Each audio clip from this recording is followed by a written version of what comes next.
El 2026 nos sitúa ante la sombra de uno de los fenómenos del Niño más potentes de la historia reciente. Un evento cuyas réplicas climáticas y proyecciones ya llevan a muchos analistas climatólogos a hablar de el Superniño. Para entender el momento actual debemos ser precisos. Aunque los eventos de El Niño atraviesan fases de enfriamiento y transición, la inercia térmica acumulada en los océanos y los picos récord de los últimos años han dejado al motor climático global en un estado de vulnerabilidad extrema. El motor térmico más grande de la Tierra está alterando las reglas del juego a escala planetaria y hoy te contamos los casos más extremos en varias regiones del mundo, donde se pueden desencadenar colapsos económicos, crisis alimentarias y tragedias ambientales. El Niño es un fenómeno oceánico atmosférico recurrente, pero cada vez más violento, capaz de alterar el comercio marítimo mundial, secar cuencas hidrográficas vitales, vaciar los mares de biodiversidad y desencadenar catástrofes meteorológicas simultáneas en varios continentes. Conocido técnicamente como el Niño Oscilación del Sur, ENOS, la magnitud de esos picos extremos ha llevado a acuñar el término de Superniño. Hoy nos adentramos en el fondo de la climatología dinámica, la oceanografía física y la geografía económica. Vamos a analizar cómo un sobrecalentamiento anómalo en las aguas del Océano Pacífico ecuatorial es capaz de paralizar el Canal de Panamá, colapsar las pesquerías de la corriente de Humboldt en Perú, desatar lluvias torrenciales e inundaciones históricas en Chile y condenar a la sequía y al fuego a inmensas regiones del sudeste asiático y la cuenca del Amazonas. Desplieguen sus mapas, ajusten sus barómetros y prepárense para comprender la verdadera escala del monstruo climático que se aproxima. Pero antes, si te apasiona este enfoque crítico de la geografía y la geopolítica, no olvides suscribirte, activar la campanita de notificaciones, darle like y compartir este video para seguir expandiendo esta comunidad. Para entender la magnitud destructiva de un superniño, debemos primero viajar al Océano Pacífico ecuatorial y comprender el delicado equilibrio hidroclimático que rige el planeta en condiciones normales. En una situación neutra, la atmósfera opera mediante una gigantesca celda de circulación ecuatorial conocida como la celda de Walker. Esta celda está impulsada por los vientos alisios, que soplan de manera constante de este a oeste, desde las costas de América hacia el sudeste asiático y Australasia. En su recorrido, estos vientos empujan las aguas superficiales del Pacífico calentadas por la radiación solar tropical, acumulándolas en el extremo occidental del océano. Como resultado de este arrastre de agua, el nivel del mar en Indonesia o Filipinas es hasta medio metro más alto que en las costas de Perú y Ecuador, y la temperatura del agua en el Pacífico occidental roza los 30 grados Celsius, alimentando intensas lluvias monzónicas y tormentas tropicales que sostienen los ecosistemas y la agricultura asiática.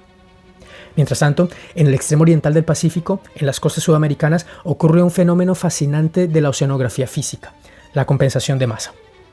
Al ser empujadas las aguas superficiales hacia el oeste por los alisios, las aguas profundas, frías y cargadas de nutrientes del fondo oceánico son forzadas a subir a la superficie. Este proceso se conoce como surgencia oceánica o en inglés upwelling y es el corazón latente de la corriente de Humboldt. Estas aguas gélidas mantienen el clima de la costa peruana y chilena en un estado de aridez o semiaridez estival, pero convierten al mar en un ecosistema biológico hiperproductivo. Sin embargo, cada cierto número de años este engranaje colapsa. Por razones que involucran complejas interacciones entre la termodinámica atmosférica y la dinámica de ondas oceánicas internas, como las ondas de Kelvin, los vientos alisios se debilitan drásticamente e incluso invierten su sentido, comenzando a soplar de oeste a este. Sin la presión de los alisios, la inmensa masa de agua caliente acumulada en el Pacífico occidental se desplaza rápidamente hacia el este, atravesando miles de kilómetros de océano como una verdadera marea de calor. La termoclina, es decir, la frontera física que separa el agua caliente superficial de las capas frías, se hunde profundamente en las costas de América del Sur. La surgencia de la corriente de Humboldt se bloquea por completo.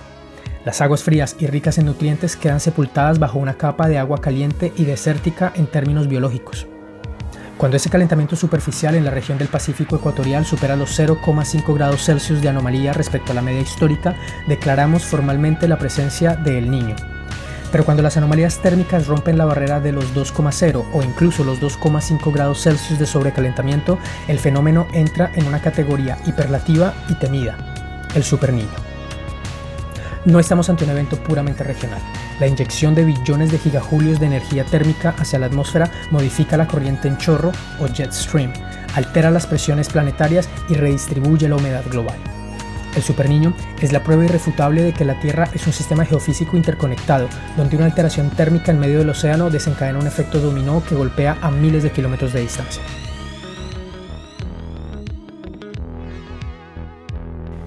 La primera región en la que haremos una escala en este mapa del impacto del superniño nos lleva a la costa de Perú, el epicentro histórico donde los pescadores del siglo XIX bautizaron el fenómeno como el Niño, al notar que la llegada de las aguas cálidas anormales solía coincidir con las festividades de la Navidad y la llegada del Niño Jesús.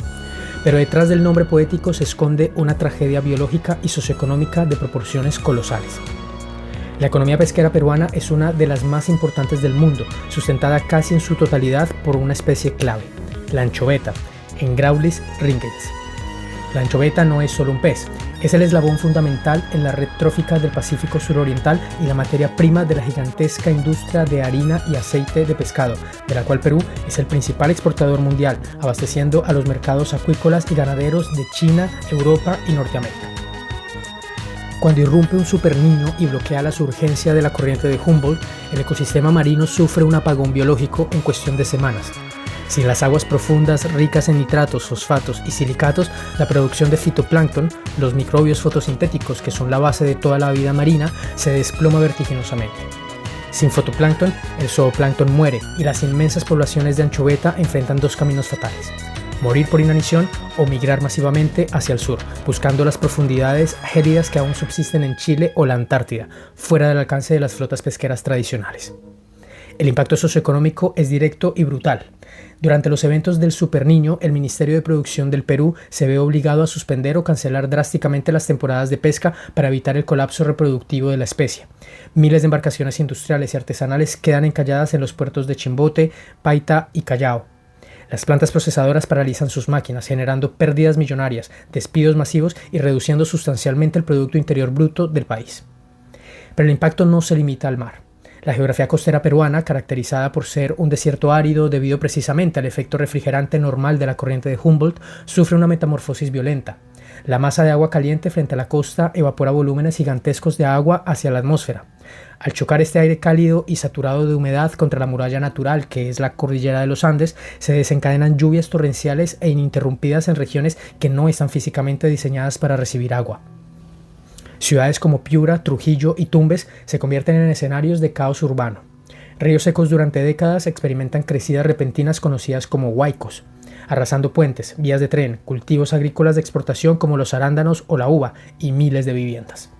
El suelo desértico, incapaz de absorber grandes volúmenes de agua, sufre de erosión hídrica acelerada, mientras que el emposamiento de agua en las zonas urbanas crea el caldo de cultivo perfecto para epidemias sanitarias como el dengue. En Perú, un superniño no es un evento meteorológico, es una prueba de estrés extrema para el Estado y la infraestructura nacional.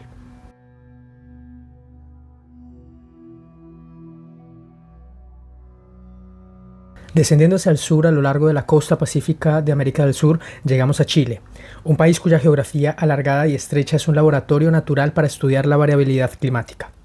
Aquí, el superniño despliega una paradoja fascinante y devastadora a la vez: la alteración radical de los patrones de precipitación en la zona central y en el árido norte.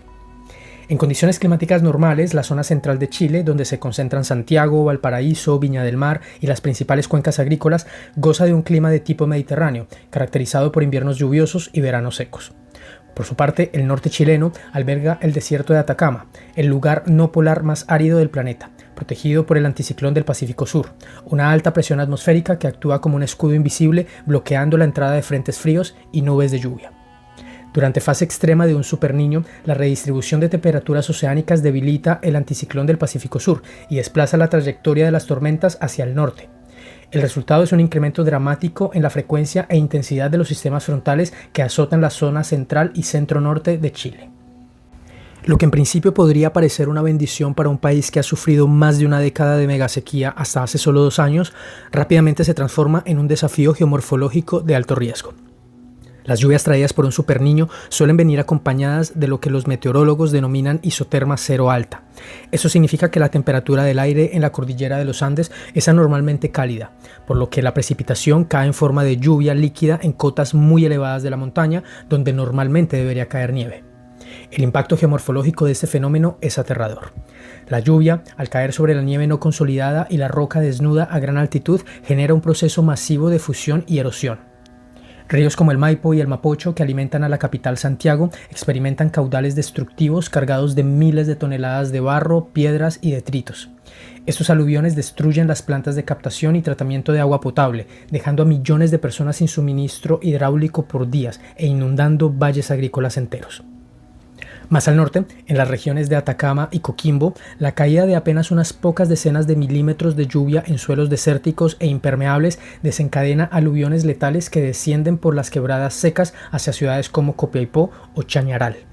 Aunque este mismo fenómeno hídrico es capaz de activar meses después el espectáculo geológico del desierto florido, cuando millones de semillas latentes germinan en las arenas del Atacama, el costo en infraestructura, carreteras cortadas, pérdidas en la minería del cobre y vidas humanas demuestra que el agua en exceso, en una geografía no preparada para recibirla, es tan destructiva como la más feroz de las sequías.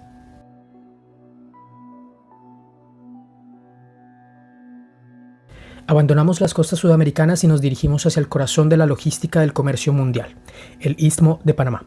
Como ya analizamos en profundidad en nuestro video dedicado en exclusiva a la crisis hídrica de esta mega obra y del cual te dejamos el link arriba a la derecha de este video para que lo revises a fondo, el canal de Panamá no es un paso a nivel del mar como el canal del Suez, sino un complejo engranaje de esclusas que depende 100% de agua dulce de los lagos Gatún y Alajuela.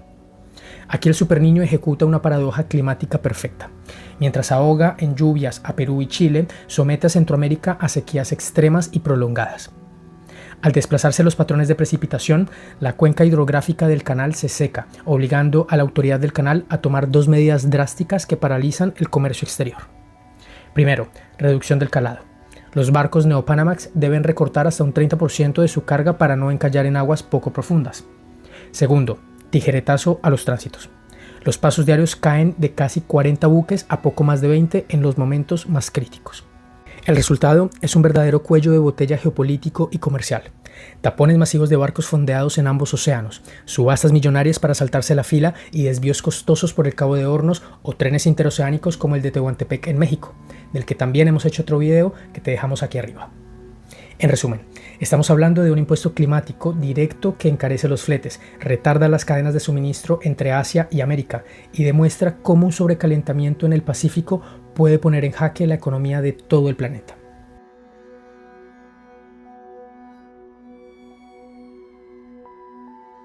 El impacto de un superniño no se detiene en el continente americano. Al tratarse de un fenómeno que altera las conexiones atmosféricas a escala planetaria, sus ondas expansivas sacuden la economía y la ecología de múltiples regiones distantes. Si dirigimos la mirada hacia el oriente de América del Sur, sobre la inmensa cuenca del río Amazonas, el superniño impone un régimen de sequía extrema. La alteración de los flujos de humedad inhibe la formación de nubes sobre la selva tropical más grande del mundo. Los grandes tributarios del Amazonas como el Río Negro, el Madeira y el Silmoens sufren descensos drásticos en sus niveles de agua, dejando aisladas a cientos de comunidades ribereñas que dependen exclusivamente del transporte fluvial y provocando mortalidades masivas de la fauna acuática debido al sobrecalentamiento del agua. Además, la selva estresada por la falta de agua se vuelve altamente vulnerable a los incendios forestales. Extensas áreas de la Amazonía dejan de actuar como sumideros de carbono para convertirse en fuentes masivas de emisión de CO2 a la atmósfera, acelerando el bucle del cambio climático global. Cruzando el Océano Pacífico hacia el sudeste asiático y Australia, el panorama se convierte, pero mantiene su carácter catastrófico. Al haberse desplazado la piscina de agua caliente hacia América desde Asia, países como Indonesia, Malasia, Tailandia y el norte de Australia quedan cubiertas por masas de aire frío y seco de alta presión. Las lluvias monzónicas fallan o se retrasan severamente. En Indonesia y Malasia, la sequía prolongada paraliza la producción agrícola e incendia los turbales y las selvas para la extensión del aceite de palma, generando colosales nubes de humo y bruma tóxica, conocida localmente como haze, y que cubren el cielo de varias ciudades del sudeste de Asia durante meses, provocando crisis respiratorias públicas y pérdidas multimillonarias en el turismo y la aviación. En la Australia central y del sur, el superniño es sinónimo de olas de calor abrasadoras, sequías agrícolas devastadoras que diezman las cosechas y la ganadería. Más terrible aún, el desencadenamiento de temporadas de incendios forestales de intensidad descontrolada. Los temidos bushfires pueden ser más frecuentes e intensos. Además, el niño y el superniño aceleran el blanqueamiento masivo de los corales en la Gran Barrera de Coral debido al estrés térmico de las aguas marinas continentales del Pacífico australiano. A nivel de la geografía económica global, el superniño es un factor desestabilizador del índice de precios de los alimentos. Al golpear simultáneamente la producción de arroz en el sudeste asiático, la producción de azúcar en la India, la pesca en el Perú, las cosechas de soja en Sudamérica y el transporte de granos y materias primas por el Canal de Panamá, el fenómeno genera un shock de oferta en los mercados de commodities agrícolas. La inflación de los alimentos resultante golpea de manera desproporcionada a las naciones en desarrollo del sur global, incrementando los niveles de inseguridad alimentaria y alimentando el riesgo de malestar social e inestabilidad política.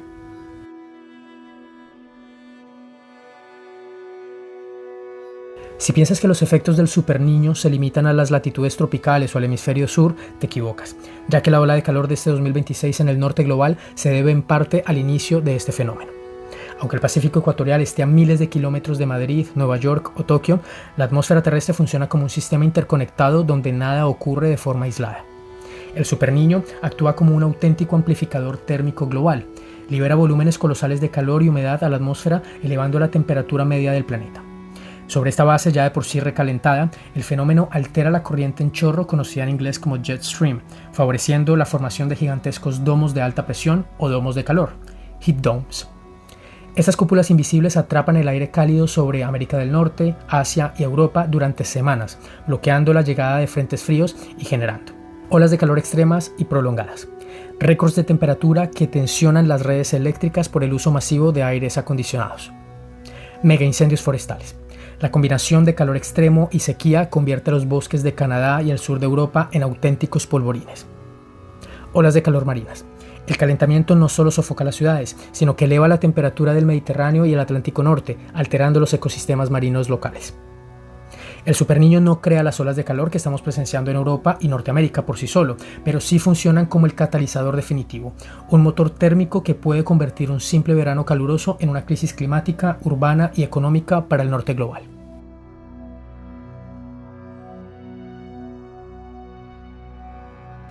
Llegamos al final de este recorrido por las cicatrices planetarias trazadas por el fenómeno del superniño. ¿Cuál es nuestra visión en Geoexcéntrico desde una perspectiva de geografía crítica? El estudio del Niño Oscilación del Sur nos deja una lección contundente. No podemos seguir tratando estos fenómenos como sorpresas impredecibles o simples anécdotas del tiempo. De hecho, los modelos y proyecciones actualizadas de instituciones científicas de referencia mundial como la NOAA, National Oceanic and Atmospheric Administration, y el IRI de la Universidad de Columbia monitorean de cerca cómo la acumulación de energía en el Pacífico ecuatorial y las anomalías en la temperatura marina global alimentan la alta probabilidad de presenciar eventos de fuerza histórica con picos superiores a los 2 grados Celsius con más frecuencia. El superniño no es un evento desconectado de la actividad humana. Si bien el fenómeno del Niño es un ciclo natural milenario, el calentamiento global de origen antrópico actúa como un sobrecalentador de fondo. Este monstruo climático expone con crudeza la extrema fragilidad de nuestro modelo de desarrollo hiperconectado. Nos demuestra que nuestras infraestructuras estratégicas, sean los puertos pesqueros del Perú, las redes viales y de abastecimiento en Chile o las arterias del comercio mundial como el Canal de Panamá, fueron diseñadas bajo la premisa de un clima estable que actualmente no existe. La geografía física está imponiendo sus límites a la geografía económica. La pregunta crucial con la que cerramos hoy nuestro análisis en Geoexcéntrico es la siguiente.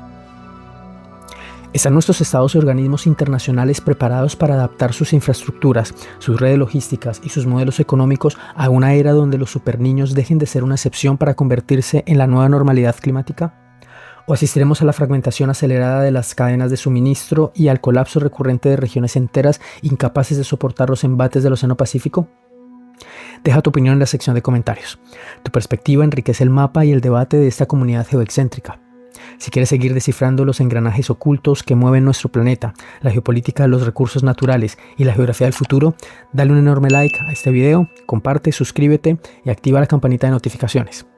Nos vemos en un próximo mapa.